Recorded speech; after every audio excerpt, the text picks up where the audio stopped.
안녕하십니까. 저는 삼당대학 교육위원 남상현입니다. 오늘 저와 함께할 내용은 증산도 진리책 7장 세운공사 제3변 세운공사에 대한 내용입니다. 상제님의 이 천지공사는 이 세상 사람들이 가장 알고 싶어하고 가장 듣고 싶어하는 내용입니다. 그 중에서도 제3변 세운공사는 그 중에 가장 알기 어려운 미래적인 이야기가 담겨져 있습니다. 가장 충격적인 내용이기도 합니다. 자, 상제님께서는 천지공사에 대해서 큰 대국적인 말씀을 해주셨는데요. 한번 같이 읽어보겠습니다. 5편 416장입니다. 이제 하늘도 뜯어고치고 땅도 뜯어고쳐 물 셀 틈 없이 도수를 굳게 짜놓았으니 제 한도에 돌아다는 대로 새 기틀이 열리리라. 이렇게 말씀을 해주셨습니다. 태상 종도사님께서는 천지공사에 대해서 큰 대국적인 말씀으로 정의를 내려주셨는데요. 읽어보겠습니다. 상극이 사배했던 삐뚤어진 문화권에서 연출된 것을 신명세계에서 전부 다 바로잡아 전 인류가 다 잘 살고 안락을 구가하는 상생의 문화, 후천 5만 년 세상을 열어놓으셨다. 다시 말해서 지상 성경, 현실 성경, 조화 성경, 살기 좋은 세상을 열어주신 것이다. 이렇게 말씀을 해주셨습니다. 이 천지공사를 짜신 방법이 크게 두 가지가 있습니다. 하나는 바로 바둑 두는 형국, 오선이기 바둑판으로 큰 기틀을 짜셨고요. 두 번째는 바로 상씨름, 씨름판으로 판을 짜셨습니다. 이 오선이기 바둑판, 이 오선이기는 순창 회문산에 있는 5신선이 바둑 두는 혈자리입니다. 세가에서는 여기에 이제 묘를 쓰면 5명의 천자가 나온다는 5대 천자지열, 가장 큰 명당입니다. 이것을 상제님의 후천 가을개벽 공사의 기운으로 취해서 공사를 보셨습니다. 한번 읽어보겠습니다. 상제님은 한반도를 비롯한 4대 강국, 이 4대 강국은 내 신선을 얘기합니다. 이 한반도, 이 판을 따먹기 위해서 4대 강국이 패권을 다투는 이 지구청 정치 질서의 대세를 바로 이 오선이기 바둑판에 비유를 하신 것입니다. 두 번째는 바로 씨름판 도수입니다. 이 씨름판은 바로 전쟁 공사를 상징하는데요. 이 씨름판은 잘 알다시피 청사빠, 홍사빠, 힘이 강력한 사람이 이 두 가지 색, 삿발을 걸고 힘 겨루기를 해서 약한 사람을 모래판에 쓰러뜨리는 것입니다. 강한 자가 이기는 것이죠.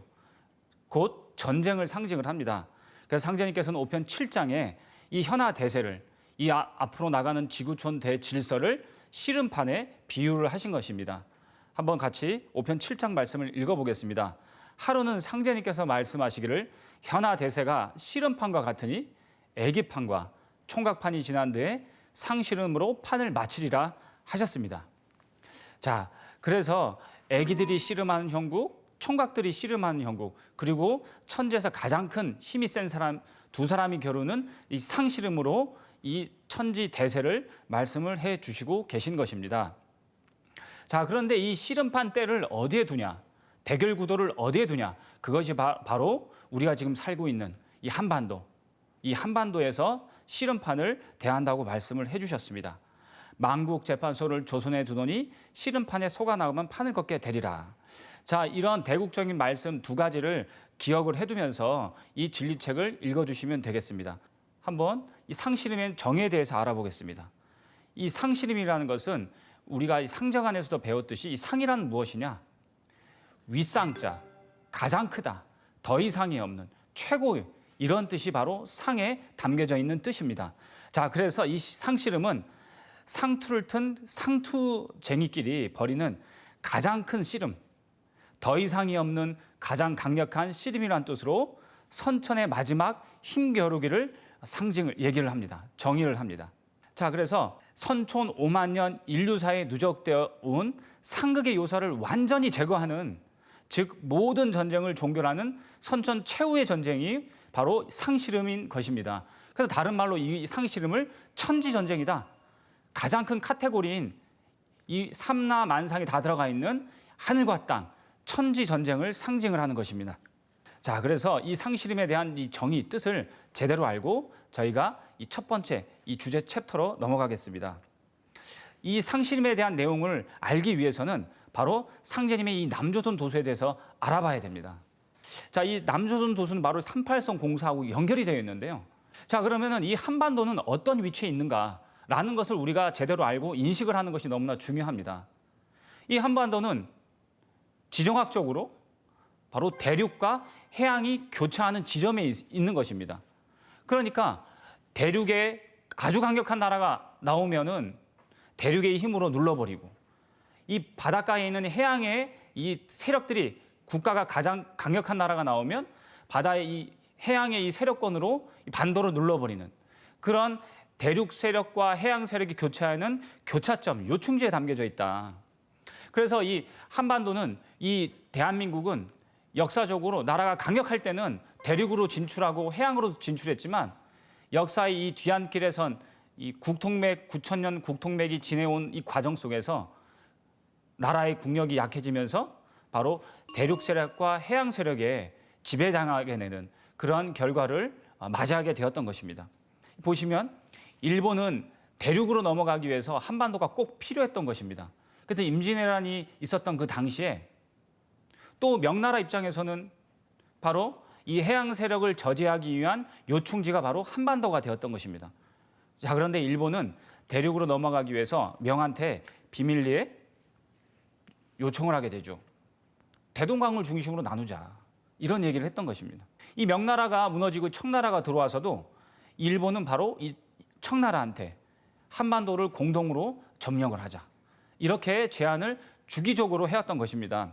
자, 그리고 일본과 러시아, 청나라가 힘이 약해진 상황을 틈타서 러시아는 바로 이 바닷가를 중심으로 세력을 넓히려고 했는데 한반도가 되게 필요했던 것이죠. 38선 분할론과 39도선 분할론입니다. 이것도 성사가 되지 않죠. 자, 그런데 결국은 일본은 이 정한론을 중심으로 메이지 유신을 거쳐서 국력을 길러서 결국은 이 한반도, 이 대한민국 조선을 집어삼키게 됩니다. 자, 그래서 이 역사적 과정에서 1945년에 기적처럼 대한민국, 이 조선은 독립을 하게 되는데요. 아니나 다를까 소련이 다시 북쪽으로 점령을 하고, 그 다음에 이 아래쪽은 미국이, 남쪽은 미국이 다시 점령을 하게 됩니다. 자, 그래서 우리가 너무나 잘 알고 있는 이 39도선, 그 다음에 이 38선이 나오게 됩니다. 자, 이런 역사적인 과정에 부딪히는 곳은 바로 한반도가 되었다라고 말씀을 드릴 수 있습니다. 자, 근데 상제님께서는 바로 이 38선 공사를 이렇게 보시는데요. 5편 285장에 이런 말씀을 해주십니다. 일본 사람이 서방 백호 기운을 띠고 왔나니 동방 청룡의 기운이 동하면 백호는 물러가느니라. 자, 여기서 이 동방 청룡은 바로 미국을 상징합니다. 그리고 일본은 바로 서방 백호 기운을 얘기를 합니다. 우리 대한민국이 1945년에 독립을 하게 됩니다. 자, 그리고 이 해양 세력인 이 미국이 이 태방의 기운을 가지고 바로 한반도에 들어오게 됩니다. 자, 그걸 동방 청룡 기운이라고 상제님께서는 말씀을 해주시고 계신 것입니다. 자, 미국은 선천 변화 섭리를 밝힌 문항 8개에서 미국은 택계, 태소년을 상징하고요. 동북 간방에 위치한 한국은 소남을 뜻하는 간계에 해당을 합니다. 상제님께서 정역의 개벽 이치로 밝혀주신 간태 합덕 이치에 따라서 개벽을 앞두고 태소녀 이 미국이 간소남 한국으로 들어오게 되는 것입니다. 상제님께서는 쌀은 미국이고 솥은 조선이니 밥을 하려면 쌀이 솥으로 올 것 아니냐 하시고, 장차 일본이 나가고 서양이 들어온 연후에 지천태운이 열리느니라 하시니라. 5편 336장에 이렇게 말씀을 해주시고 계십니다. 이 미국은 한자로 쓰면 이게 쌀미자, 미자인데요. 그래서 미국을 쌀이라고 말씀을 하신 겁니다. 자, 그러면 쌀은 먹어야 그 역할을 제대로 하는 것인데요. 결국 익혀야 되는 거죠. 그 쌀을 익힐 땐 어디에 익히죠? 바로 솥에 익힙니다. 그 솥에 해당하는 나라가 바로 간방, 바로 이 조선입니다. 자, 그래서 이 미국이 있기 위해서 후천 가을 개벽의 문화에 큰 기운을 열기 위해서 바로 조선 땅으로 들어오게 된다는 말씀입니다. 자, 그러면서 결과적으로는 북쪽은 소련, 남쪽은 미국이 진주하면서 바로 남과 북이 갈라지게 되는 38선이 생기게 되는 것입니다. 자, 이것도 상제님의 천지공사로 이루어지게 되는 것입니다. 자, 그런데 이 상제님의 천지공사로 이 38선이 갈라지는 것은 상제님께서는 임의대로 천지공사를 보시는 게 아니시고 우주의 섭리, 자연 법칙, 우주 원리로 천지공사를 보시는 것입니다. 이 8궤를 저희가 이제 태극기에 보면 4개가 있는데요. 건공감리. 그 원래 바탕은 이 8궤입니다. 이 8궤를 국가별로 이렇게 배속을 또 하는데요. 이 간궤와 택궤, 여기 보시면 부목궤가 있고, 자, 그래서 이 변화라는 것은 모든 생장성, 생장성의 원리로 완성이 되는 것입니다. 이 생에 해당하는 궤는 바로 진궤와 손궤입니다. 그리고 자라나는 것은 성장은 바로 감궤와 립궤를 상징합니다. 이 변화가 완성이 되고 열매 맺는 것은 바로 간궤와 택궤입니다. 자, 그래서 이 간방에 해당하는 것은 대한민국이고 이 택궤는 바로 미국입니다. 미국. 자, 그래서 이 38선이 갈라지는 것도 바로 자연 섭리, 우주 섭리로 갈라지게 되는 것입니다. 자, 이게 후천 가을 개벽의 상을 담고 있는 정역 8개입니다. 그래서 간소남 태소녀가 바로 정동 정소에 자리 잡고 있습니다. 자, 그래서 이 간방은 바로 대한민국을 상징하고 태방은 바로 미국을 상징합니다. 그래서 이 간깨와 이 택깨, 간태 합덕이라고 하는데요. 이 간깨와 택깨가 합덕이 돼서 11성도를 이룬다. 이게 11성도, 완성이 된다. 이 11성도란 뜻은 어떤 뜻이냐? 바로 이 우주 가을 개벽이 완성이 돼서 후천 가을 세상이 만들어진 것을 성도했다 뜻으로 이 상수학에서는 그것을 11로 놓고 얘기를 하는 것입니다. 자, 그러면 후천 가을 개벽 세상이 완성되는 그 성지는 어디냐? 그것이 바로 곧 이 조선, 이 대한민국 땅이 되는 것입니다. 자, 그래서 미소 양군이 38선을 경계로 남과 북이 진주하면서 상시름판의 틀이 형성되기 시작하는 것입니다. 그리고 이제 남과 북이 갈라진 거죠. 북쪽은 이 사회주의 공산주의가 들어서고 남쪽은 자유민주주의 이 대결 구도가 형성이 되는 것입니다. 일본으로부터 1945년에 바로 이 한반도가 이 조선이 독립을 하고 북에는 소련이 들어오고 남쪽에는 이 미군이 들어오면서 이 어쩔 수 없는 남과 북으로 갈라지게 됩니다. 좌우 극단적인 투쟁을 통해서 극단적으로 폭발한 것이 바로 6.25 전쟁입니다. 자, 공산 정권의 이 주도 세력은 바로 김일성, 그리고 자유민주주의 이 주도 핵심은 바로 이승만이 중심이 되면서 바로 이 남과 북이 대결 구도를 하게 되는데요. 1950년 6월 25일 새벽 3시에 북한의 기습적 남침으로 상시름 초반정이 붙게 됩니다. 자, 이 전체적인 이 과정이 이 도표, 이 그림에 잘 나와 있습니다. 너무나 강력하게 초반 봉기지세로 그냥 들이닥쳤는데요.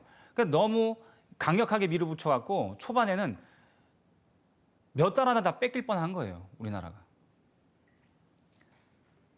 상제님께서는 이 대세에 대해서도 천주공사로서 공사를 보셨습니다. 자, 어떻게 말씀하고 계시냐? 아주 재밌는 내용이 있습니다. 한번 읽어보겠습니다. 7편 17장에 있는 말씀인데요. 가마가 끓고 인우가 타고 창자가 썩으면 세상 일을 가히하리라. 북한의 기습적인 남침으로 이 경상도, 이 부산까지 밀리게 됩니다. 그래서 이 피난민들이 살기 위해서 부산으로 다 몰려들었는데요. 이 부자가 바로 가마부자입니다. 그래서 살기 위해서 부산까지 내려온 이 피난민들이 들끓게 되는데 그걸 부글부글 끓는다. 가마솥과 같다. 그 상제님은 가마라고 말씀을 하고 계신 겁니다. 가마. 이 사진을 한번 보시면 엄청나게 많은 사람들이 그 좁은 데서 이렇게 피난 삶을 살았는데요. 자, 그래서 이 가마는 부산을 상징한다. 그 다음 상제님 말씀이 인우가 탄다고 말씀하셨거든요. 야, 이 초반 상시름의 전쟁이 이 대세로 넘어간다는 것을 천주공사를 보셨는데 인우가 탄다. 이 대한민국을, 이 한반도를 사람의 몸으로 비유하셨습니다. 이 인우가 뭐냐? 바로 인천을 상징합니다. 이 인우가. 수세에 몰리던 연합군이 1950년 9월 15일 연합군 사령관 메가더 장군의 인천 상륙작전을 통해서 전세를 뒤집어 놓습니다. 근데 인천 상륙작전 영화를 통해서도 많이 나왔지만 거기가 어디예요? 바로 이 월미도 앞바다, 이 인천. 거기를 기습작전을 통해서 포격을 합니다. 이 사진이 월미도에서 로켓을 퍼붓는 장면인데요. 그것을 상제님께서는 인후가 탄다. 바로 이 인천이 사람 몸에 비유하면 이 목구멍과 같다라고 말씀을 해주시고 계신 겁니다. 자, 이렇게 해서 6.25 초반 이 대세가 상제님 말씀 그대로 둥그러 가게 되는데요. 자, 이 상제님 말씀을 통해서 이 천지공사를 알아보겠습니다. 자, 5편 405장에 이 내용이 아주 충격적으로 담겨져 있는데요. 상제님 말씀을 같이 읽어보겠습니다. 장차 일청 전쟁이 두 번 일어나리니 첫 번째에는 천국이 패하여 말 것이요 두 번째 일어나는 싸움이 10년을 가리니 그 끝에 일본은 패하여 쫓겨 들어가고 호병이 침노하리라. 이제 이 어떤 섭리로 이 중공군을 바로 호병이라고 말씀을 하고 계신 겁니다. 그러나 한강이 남은 범치 못하리라. 이렇게 말씀하셨거든요. 중공군이 한강이 남은 범치 못해요. 왜? 여기 놀라운 얘기가 나옵니다. 바로 이 원인을 알 수 없는, 그때는 이제 원인을 알 수 없었죠. 원인을 알 수 없는 병이 돌아요. 그게 이제 1976년인가 이제 밝혀지는데 그것이 바로 한탄 바이러스입니다. 한탄강에서 발생된 바이러스라 해서 한탄 바이러스라고 하는데요. 바로 유행성 출혈열입니다.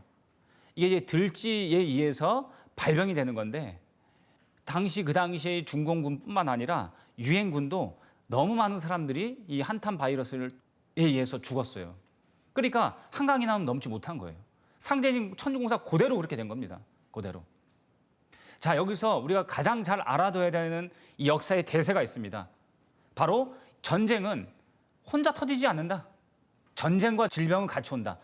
상제님께서는 7편 34장 1절에 이런 말씀을 하십니다. 병난과 병난이 함께 오느니라. 앞에 병자는 군사병자, 뒤에는 질병병자인데요. 전쟁과 이 질병이 같이 온다는 거예요. 역사의 진실이고 역사의 섭리입니다. 그래서 이 전쟁을 멈추는 것이 바로 질병이다라는 것입니다. 이 성구를 꼭 기억을 해 두셔야 됩니다. 이 초반 상시름을 거치면서 이 전쟁선이 교착화되면서 바로 한반도 이 중부를 중심으로 전선이 형세가 됩니다. 이것이 바로 38선 휴전선이 되게 됩니다. 태모님께서는 11편에 이런 말씀을 해주시고 계십니다. 38목이 들어 38선이 웬일인고. 이 당시 상제님과 태모님이 천지공사를 볼 때는 남과 북이라는 언어 자체가 없었어요. 한반도였지, 조선이었지. 상제님, 태모님 천지공사 그대로 38선이 나오게 된 거예요. 구체적인 이 6.25 전쟁을 통해서 휴전선이 나오고. 놀라운 얘기입니다. 놀라운 얘기입니다. 상제님 말씀 5편 7장 아까 읽은 성구와 같은데 바로 현하 대세가 씨름판과 같으니 애기판과 총각판이 지난 뒤에 상씨름으로 판을 마치리라. 판을 마친다. 이건 후천개벽이 된다. 후천 가을 세상으로 들어선다라는 말씀입니다. 씨름판 때는 조선의 38선에 두고 세계 상씨름판을 붙이리라. 이 공사는 1902년 이민년의 공사를 보신 거예요. 이민년인 1902년이니까 근데 6.25가 터진 건 언제예요? 1950년이에요. 이때는 남과 북이라는 개념도 없었고 38선인도 없었는데 바로 상제님의 천지공사대로 38선이 생기게 된 거예요. 놀라운 얘기입니다. 그래서 모든 사람들이 알고 싶어하는 미래적인 얘기는 바로 상제님의 천지공사를 알았을 때만이 알 수가 있는 거예요. 그걸 통해서 진정한 천지성공을 할 수가 있는 것입니다. 상제님께서 이 그림을 통해서 아주 재미있게 이렇게 나타내고 있는데요. 상제님의 이 천지공사, 이 붓글씨 내용대로 이 세상의 모든 운명은 결정돼서 흘러가고 있다. 상제님께서는 신축년 이후의 연사는 내가 맡았다. 상제님은 천지공사를 1901년부터 1909년 천지공사를 보셨는데 이 신축년은 1901년이에요. 이 이후부터 일어나는 이 세상의 모든 큰일, 작은 일, 거대한 일들은 상제님의 천지공사 1.1에게 어김도 없이 굴러가는 것입니다.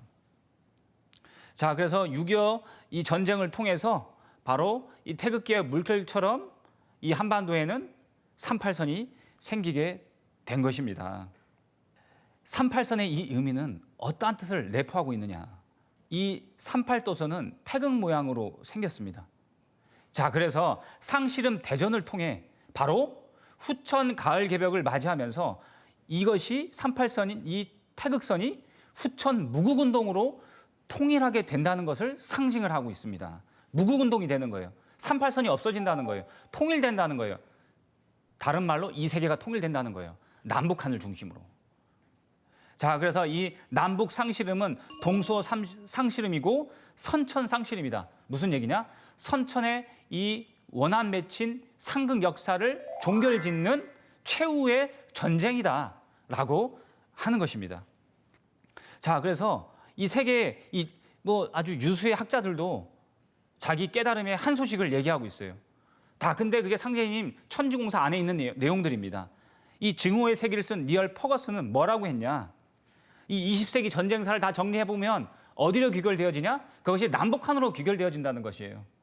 인류 역사상 가장 참혹했던 20세기 두 차례의 세계 전쟁은 한반도에서 시작되고 한반도에서 끝난 셈이다. 이것이 바로 지금 아까 공부한 저희가 같이 알아본 바로 남북 상씨름, 상제님의 이 38도선의 그 모든 핵심 비밀이 다 담겨져 있다는 것을 알 수가 있는 것입니다.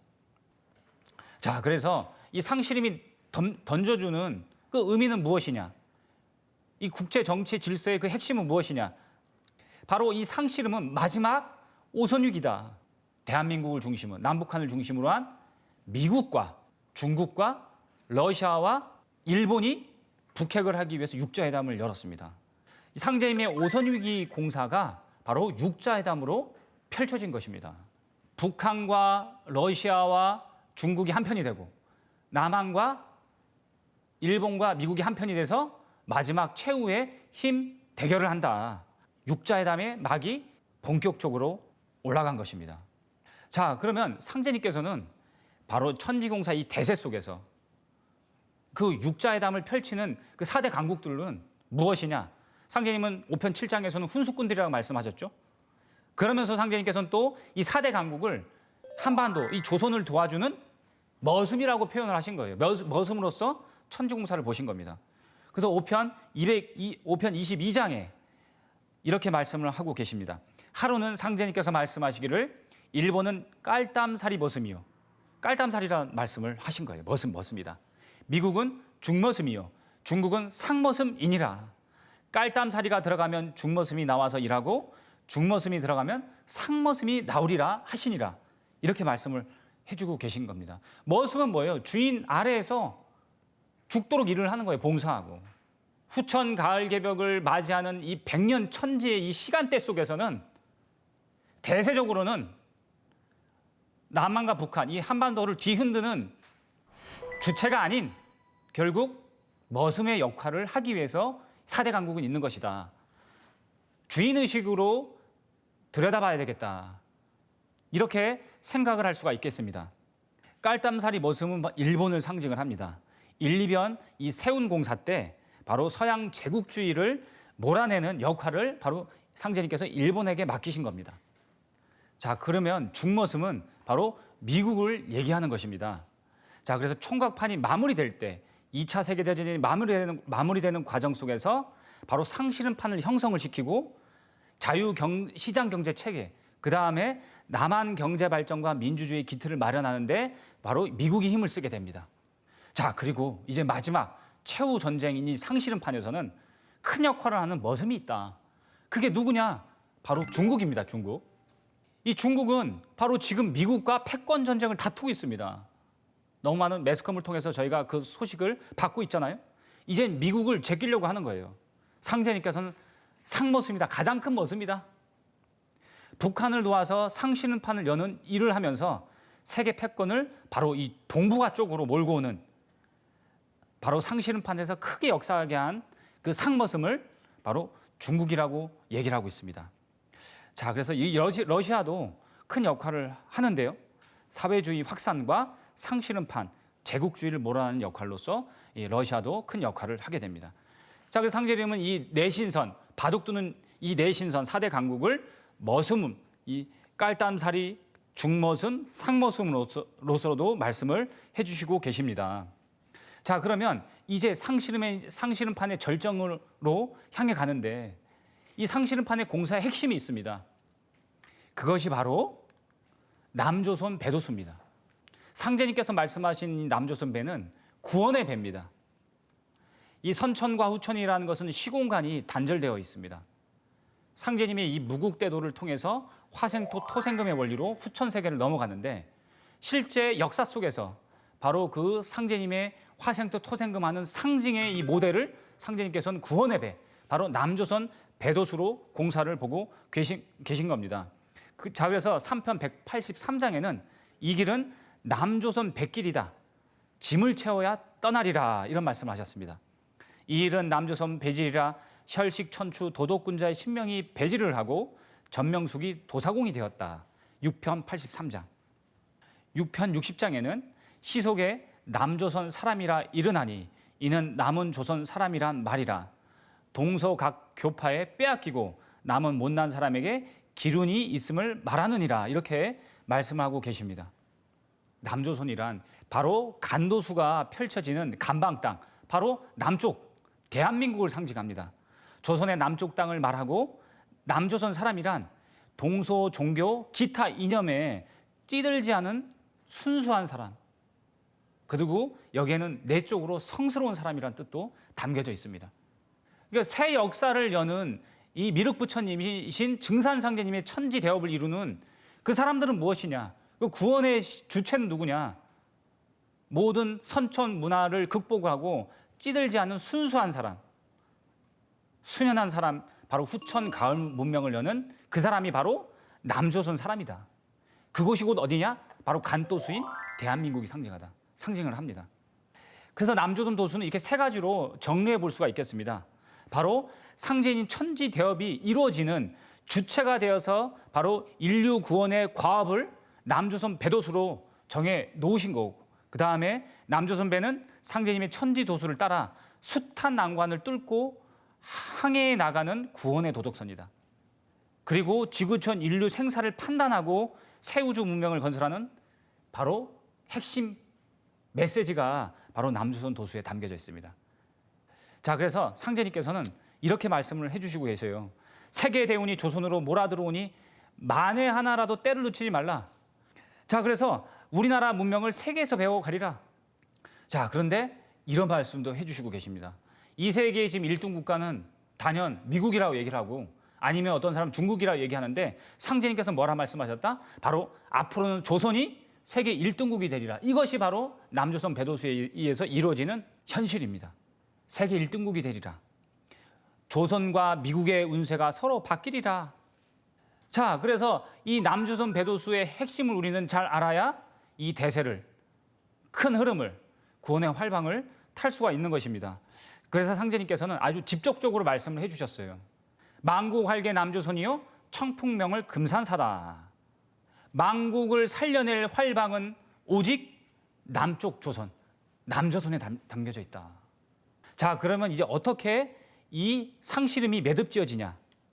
아시겠지만은 애기판이라는 것은 1차 세계대전으로 애기들이 씨름한 형국이고, 총각판은 2차 세계대전 이 총각들이 씨름한 형국, 상씨름판은 가장 큰 힘이 센 천하장사들이 힘을 대결하는 바로 가장 최후의 씨름이 상씨름입니다. 자, 그래서 이 상제님께서는 그 상씨름판이 매듭지어지는 그 시간대는 언제냐? 이렇게 말씀해 주시고 계십니다. 5편 7장에 같이 읽었는데요. 씨름판 때는 조선의 38손에 두고 세계 상씨름판을 붙이리라. 만국 재판소를 조선에 두노니 씨름판에 소가 나가면 판을 걷게 된다. 소가 나온다는 거예요. 진짜 씨름에 소상품 나오는 것처럼 상제님의 이 세계의 대결 구도, 선천상금 역사를 매듭짓는 상씨름판에 소가 나온다. 근데 실제 소가 나왔잖아요. 바로 현대를 일으킨 고 정주영 명예회장이 자기가 옛날에 서산 땅에 길렀던 이 소를 바로 들고서 휴전선을 통과해서 북쪽으로 넘어간 사건이 1998년에 있었습니다. 진짜 씨름판에 소가 나간 거예요.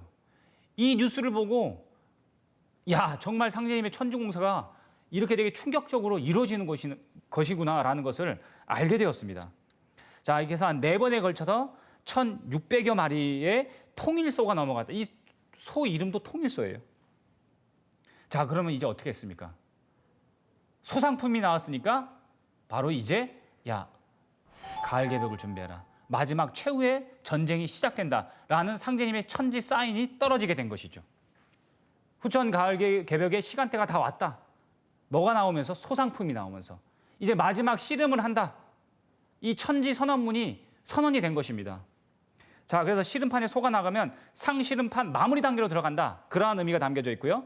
이제는 삿발을 다시 움켜쥐고 마지막 최후의 힘을 써서 승자를 결정짓는 시간대가 됐다라고 알아두시면 되겠습니다. 씨름판에 소가 나가면서 본격적으로 이제 다시 불이 붙게 된 것이에요. 남북 대결 구도가. 전 세계가 이제 전쟁의 운으로서 들어서게 된 것입니다. 자, 그래서 북한이 핵실험을 하게 됩니다. 핵실험. 그러면서 또 전 세계적으로는 이런 병난들이 또 같이 앞서거니 뒤서거니 터졌어요. 천지에 불을 묻는 이 핵무기, 이 공사를 같이 보시게 되시는 겁니다. 자, 그래서 이것이 천지에 불을 묻는 것이 상실험하고 연결되어 있거든요. 그 상제님께서는 이렇게 말씀하셨습니다. 천지의 변산처럼 커다란 불덩이가 있으니 그 불덩이가 나타나 그러면 너희들이 어떻게 살겠느냐. 이게 핵무기를 묻는 공사예요. 그러면서 이 천지의 불이라는 것은 큰 함의는 무엇이냐? 바로 선천 5만 년 상극의 운 속에 쌓여있는 이 원가한의 최종적인 의미가 바로 커다란 불똥이라고 말씀하신 거예요. 이 불을 묻어야 60억, 70억 인류가 후천 가을 세상으로 넘어설 수 있거든요. 근데 그것이 폭발한다는 거예요. 그래서 상제님께서는 내가 큰 화를 작은 화로서 막는다. 전쟁이 난다 이거예요. 자, 그래서 이 선천 우주 상극 기운으로 말미암아 일어날 파국적인 상황과 원한의 불 기운을 천지의 이 불의 기운을 묻는 것이다. 자, 그래서 우주 원리적으로 선천의 모든 상극의 불 기운을 묻는 화생토의 과정이며 문명학적으로는 핵 무기든 모든 대량 살상 무기를 폐기하는 것이 바로 화둔 공사, 불을 묻는 공사의 핵심이다. 이렇게 정의할 수 있겠습니다. 자, 그래서 이것이 상제님의 이 천지공사가 현실화가 됐습니다. 상제님께서는 72등 공사를 이렇게 보셨는데요. 사편 146장 성구를 한번 읽어보겠습니다. 나는 이제 72dun을 다 써서 화둔을 트리라 하시니라. 항상 성도들에게 일러 말씀하시기를 나는 곧 남방 삼리아로다 하시고 이렇게 말씀을 해주시고 계십니다. 이 72등 공사는 상제님 어천 이후 바로 72년이 지난 바로 이 상황에서 상제님의 화둔 공사가 현실에서 처음 일어난다라는 공사와 맥락을 같이 합니다. 자, 그래서 상제님의 이 화둔 공사는 72년이 지난 1981년 레이건의 제로 옵션 제안을 통해서 현실 세계에서 이루어지게 되는데요. 그 상은 바로 그 입법적 내용은 정역 8개를 통해서 알 수가 있습니다. 이 정역 8개에 보면 2007지 2화 7화가 바로 정역 8개 내부에 담겨져 있습니다. 상수학에서는 바로 이 7을 불기운이라고 얘기를 합니다. 자, 그래서 선천 5만 년 쌓여온 원한의 이 불기운, 상극의 이 불기운이 정역 8개 보면 내부에 숨겨져 있는 것입니다. 자, 그래서 상제님의 이 화둔 공사가 72년이 지난 1981년에 현실 속에서 실현이 되는 것입니다. 자, 그래서 이 화둔 공사는 직접적으로 이 북한의 이 핵무기를 묻는 공사로서 역사의 이 진행 과정을 밟아옵니다. 자, 그래서 이 육자회담이 바로 북한과 대한민국 그리고 그 주변의 러시아, 중국, 미국과 일본을 포함한 6나라가 바로 북한의 핵무기를 묻는 이 협상을 벌이게 되는 것입니다.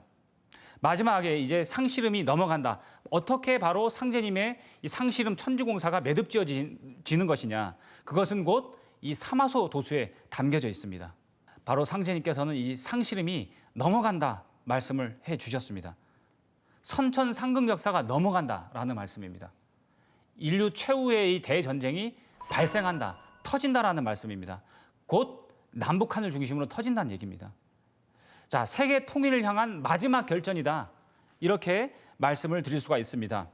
자, 그래서 상제님 말씀을 통해서 기존의 5편 405장 한강이 남은 범치 못하리라 이 성구와 자, 5편 405장의 뒤에 있는 성구가 있는데요. 서양은 어족이라 시시 소리가 나면 한 손가락을 튕기지 않아도 쉬이 들어가리라 하시니라. 이 말씀을 마치신 뒤에 동래 울산이 흐느적 사국광산이 콩튀듯 한다 하고 노래 부르시니라. 뒤에 또 알아볼 성구가 있는데요. 이 상제님의 이 성구는 결국 마지막 상실음 이 대전쟁운은 바로 자연개벽과 문명개벽이 같이 동시적으로 터진다는 터진다는 내용이 함축되어 있습니다. 되게 이제 충격적인 얘기인데요. 남북 대전이 바로 이 자연개벽의 현상과 같이 일어난다는 말씀입니다. 자, 그래서 5편 415장에는 상제님께서 이런 말씀을 해주셨습니다. 상실음으로 종호하니다. 전쟁으로 세상 끝을 맺나니 개벽시대에 어찌 전쟁이 없으리요. 자, 그래서 이 상실음은 자연개벽과 같이 연결되어 있다. 이것을 꼭 기억을 해두시길 바라겠습니다. 그리고 병난하고 연결되어 있다. 자, 그런데 좀 더 구체적으로 아까 상실음은 세계 상실음판이다. 5편 7장 말씀처럼 상제님께서는 이런 말씀을 하셨습니다. 나의 시작은 38선에 있으나 큰 전쟁은 중국에서 일어나리니 중국은 세계 오고 가는 발길에 채여 녹으리라. 장차 병난과 병난이 동시에 터지니라. 자, 그래서 이 전쟁을 끝막는 최후의 원인을 알 수 없는 병난이 터지는 것입니다. 자, 그래서 이 중국은 지금 현실 뉴스에서 보더라도 이 세운사에서도 지금 이 미국과 중국이 패권 전쟁을 통해서 미국을 제끼려고 중국은 지금 1대1로 정책을 쓰고 있는 것입니다. 중국 편을 다 만들고 있어요. 근데 이제 그것이 잘 이루어지지 않고 있죠. 11편의 태모님께서는 앞으로 천지개벽을 한다. 이 뒤에 상실음판이 넘어오리니 그때는 38선이 무너질 것이요. 살 사람이 별로 없으리라. 그래서 자연개벽과 문명개벽, 인간개벽이 동시적으로 폭발하게 되는 것입니다. 장차 바다가 육지가 되고 육지가 바다가 되는 세상을 당하리라. 자, 이렇게 이 극박하고 어떻게 보면 비참한 현상, 이 가을개벽 현상인데요. 이때는 바로 상제님이 무국대도 품한 바로 상실음판의 결론인 간도수를 아는 것이, 남조순 배도수를 아는 것이 구원의 활방이다. 자, 그래서 상제님께서는 이런 말씀을 해주시고 계십니다. 삼국 시절이 수지지어 사마소리요. 삼국 시절이 사마소에서 대세가 그칠 줄을 그 누가 알았으리요. 상제님의 이 말씀은 무엇이냐? 정작 실제 자연개벽과 문명개벽, 인간개벽이 퍼지는 이 가을개벽 상황에서는 어떻게 구원되는지 선천 종교인들이 알 수가 없다는 말씀이에요. 결국 그 구원의 진리는 엉뚱한 곳에서 나온다. 자, 그래서 이 삼국 시절을 상제님께서 비유를 하셨는데 저희가 잘 알고 있습니다. 유비, 관우, 장비, 그 다음에 이 조조, 너무나 많은 영웅 호걸들이 나와서 거의 약 100년에 걸쳐서 위, 초, 옥, 이 세 나라가 패권을 잡기 위해서 정말 피 터지게 싸우잖아요. 그 후대까지. 그런데 엉뚱한 인물이 나와서 이 중국 천하를 통일합니다. 그것이 바로 사마소입니다. 그의 아들 때에서 이제 사마염이 통일을 하게 됩니다. 상제님은 이 천지 대세가 가을 개벽이 바로 유불선 기독교 선천 종교에서 나오는 것이 아니고 엉뚱한 아니면 상제님의 판이 다른 이 무국대도에서 구원의 이 진리가 나온다. 구원의 활방이 나온다. 이것을 삼국지절이 수지지어 사마소라고 말씀을 하고 계시는 것입니다. 자, 그래서 이제 엉뚱한 인물인 사마소가 사마염이 그 아들 천하를 통일하게 되었는데요. 자, 그래서 이제 마지막 챕터 바로 10번째인데요. 세계 일가 바로 통일 정부의 등장입니다. 저희가 앞에서 알아봤듯이 바로 애기판과 총고판이 거쳐서 상실음으로 판을 마치게 됩니다. 자, 그래서 이 인류 최후의 전쟁이면서 구원의 활방의 진리가 나오는 판이 상실음판입니다. 상제님은 상징적으로 이 상실음판을 매듭짓는 그 주인공들은 무엇이냐? 어떠한 인물이냐? 어떠한 진리가 나와서 상실음판을 매듭짓느냐? 상제님께서는 세계 일가 통일정권 공사를 보시면서 상실꾼이 나온다고 야단들을 칠 때 그제야 판 안에 들어온다. 그 진리는 바로 도술정부, 바로 우주 일가를 이루는 조화 성경의 문을 여는 조화 도술 문명을 여는 일꾼들이 나와서 판을 매듭짓는다라고 말씀을 해주시고 계십니다. 그래서 7편 8장 앞으로 세계 여러 나라들이 일어나 각기 제주 자랑을 하리니 큰 제주가 나올수록 때가 가까이 온 것이니라.